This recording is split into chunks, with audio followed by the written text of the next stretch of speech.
Samantala, bilang ng mga turistang pumupunta sa Puerto Princesa, mas mataas ngayon kumpara sa mga nagdaang taon. Ang kabuuang ulat hatid sa atin ni Kirby Cristobal. Magandang hapon sa iyo, Kirby.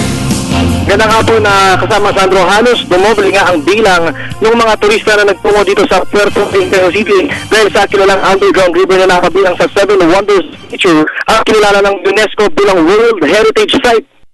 Ng City Tourism Department ng Puerto Princesa noong mga nakarang taon na mahigit 14,000 lang ang mga turista. Ngayon ay bumuhos ito ng 500,000 ngayong 2012.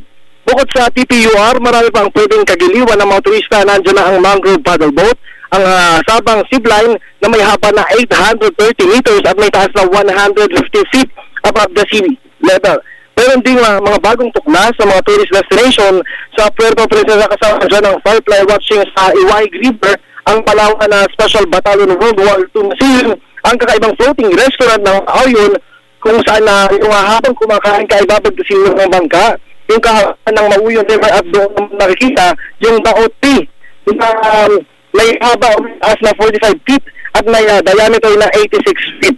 Kaya uminom din 13 katao para mayakap yung sinasabing turo. Samantala, nakausap naman natin si Philippine Coast Guard Auxiliary Bobby Mendoza kaugnay dun sa ilang updates sa Bataha, at ayon dito inaasahang haabutin pa ng 4 o 5 araw yung barko ng USS Garion sa karagatan bago ito mayalis. Dagdag pa dito, hindi rin sila makapaniwala sa sadya ng barkong pandigma, gayong kumpleto ito sa magandang kagamitan.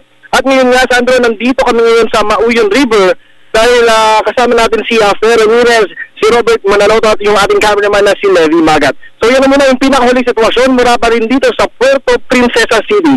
Para sa Telebisyon ng Bayan, Kirby Cristobal.